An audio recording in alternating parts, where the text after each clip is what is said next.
Tu dois savoir qu'il y a eu un certain bazar dans l'émission TPMP aujourd'hui sur l'attaque du Hamas contre Israël, mais plus précisément sur les propos d'Enrico Macias envers la France Insoumise, alors qu'il a appelé à dégommer les gens de la France Insoumise physiquement et politiquement.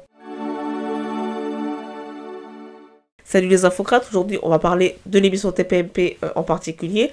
Ça traitait aujourd'hui encore de l'attaque du Hamas contre Israël, mais là on va pas parler du fond de l'affaire, on va parler du traitement que TPMP a fait de cette affaire et a fait des propos d'Enrico Macias sur CNews. Avant tout, je vous invite à vous abonner, mettre les notifications, les commentaires, les pouces, afin de me permettre de vivre de ma chaîne. Et c'est parti, on va parler de cette affaire Enrico Macias. Alors aujourd'hui, Enrico Macias a été sur CNews pour dire qu'il fallait dégommer physiquement et politiquement les gens de la France Insoumise, donc les députés, etc. Pourquoi a-t-il dit ça? Quel est le contexte? Il a dit ça parce qu'il n'est pas d'accord avec la décision de la France Insoumise de ne pas qualifier le Hamas d'organisation terroriste et les actes du Hamas d'actes terroristes. Et effectivement, la France Insoumise a choisi plutôt de qualifier ces actes de crimes de guerre. Et donc Enrico Macias s'était énervé sur le plateau de CNews pour dire qu'il faut dégommer ces gens de LFI parce qu'ils n'ont pas qualifié le Hamas d'organisation terroriste. Sur TPMP, ils ont fait un débat sur cette intervention d'Enrico Macias parce que la France Insoumise a décidé de porter plainte contre Enrico Macias. En effet, le député Thomas Porte a dit sur Twitter qu'il avait l'intention de porter plainte envers le procureur de la République. Donc il a saisi au nom de l'Assemblée nationale et de la France Insoumise le procureur de la République pour menace de mort. L'ARCOM a aussi été saisi et les différentes figures de la France Insoumise ont dénoncé les propos d'Enrico Macias. Jean-Luc Mélenchon lui-même aussi. Le seul qui s'en sort un peu dignement, c'est François Ruffin qui a essayé de dire que la France Insoumise n'avait pas été à la hauteur de la gravité de l'enjeu. On va voir comment toute cette affaire se terminera. Sur le plateau de TPMP, Gilles Verdez était un petit peu seul. Pourquoi? Parce que quasiment tout le monde dans l'émission était plutôt du côté d'Enrico Macias et Gilles Verdez était plutôt du côté, sans être forcément du côté de la France Insoumise, mais il était plutôt partisan de dire que les propos de Enrico Macias sont des propos violents qu'il n'aurait pas dû tenir et ce sont des propos graves qu'il faut dénoncer. Tous les autres étaient plutôt partisans de dire que les propos d'Enrico Macias sont un peu graves, certes, mais il s'est excusé, il était sous le coup de l'émotion du fait de la violence de ce qui s'est passé en Israël, entre le Hamas et Israël. Et donc, même s'il s'est excusé, même si les propos sont violents, on peut comprendre l'émotion, donc on peut excuser un peu et passer à autre chose. Ceci étant dit, la France Insoumise n'est pas passée à autre chose. La France Insoumise a porté plainte, donc ça a envenimé un petit peu la situation. Et en plus, Jean-Luc Mélenchon, pendant TPMP, a réagi à ce qu'il disait dans TPMP en publiant des vidéos, en invectivant Enrico Macias, en disant « Enrico Macias nous a menacés, nous n'avons pas peur, etc. etc. » Ce qui encore envenime la situation, puisque c'est une réponse violente à une réponse violente à une réponse violente. Bon, on va pas s'étendre sur les propos d'Enrico Macias, ce sont des propos qui, à mon sens, sont graves, mais Enrico Macias s'est excusé. On peut passer à autre chose. Ce n'est pas la chose la plus grave qui se soit passée ces derniers jours. Ceci dit, la loi n'autorise pas les menaces de mort, quelle que soit la personne qui les prononce. Donc, il faut quand même que Enrico Macias, qui est un adulte, un adulte sensé, sache qu'il ne peut pas prononcer des menaces de mort sur un plateau télé sans qu'il y ait des réactions de la part des personnes concernées, en fait.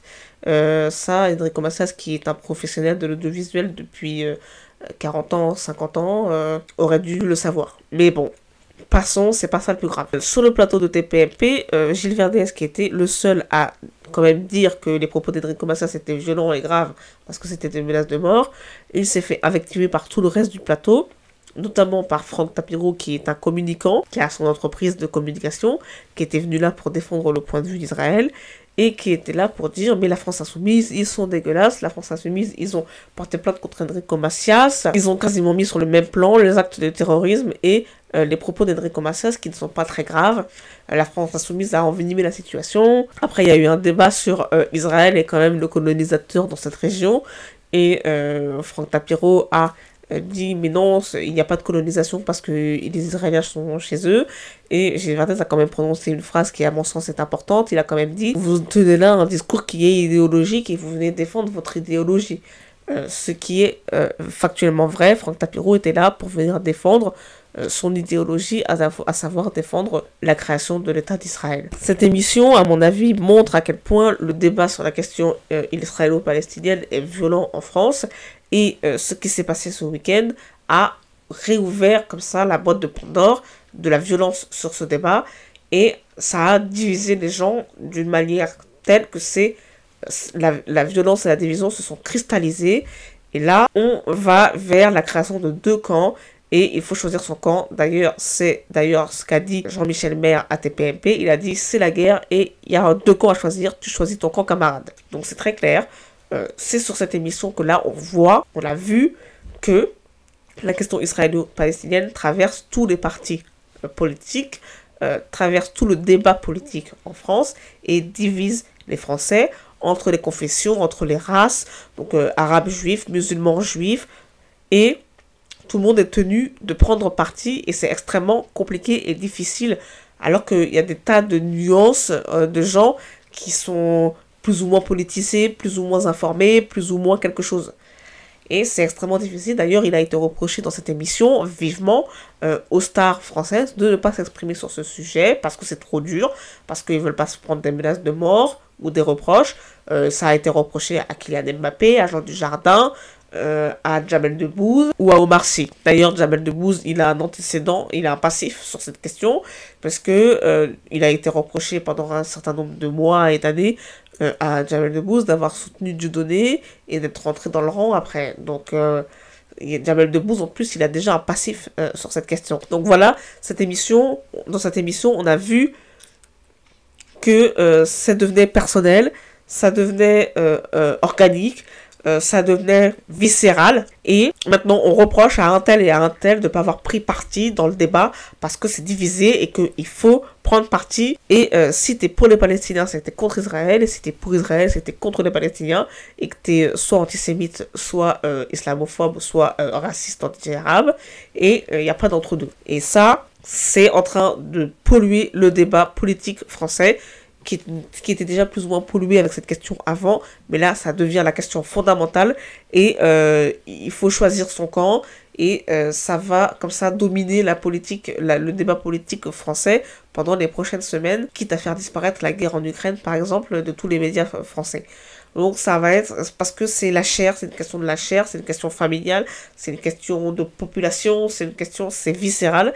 Et c'est comme s'il fallait purger ce débat en France, quoi. Voilà, c'est la fin de cet édito. J'espère qu'il vous a plu, j'espère que vous avez compris ce que je voulais dire. Je vous invite à vous exprimer dans les commentaires, parce que ici c'est libre. Et exprimez vos opinions tant que vous le voulez. Et n'hésitez pas à vous abonner, mettre les pouces, etc. Et je vous dis à bientôt pour un prochain édito.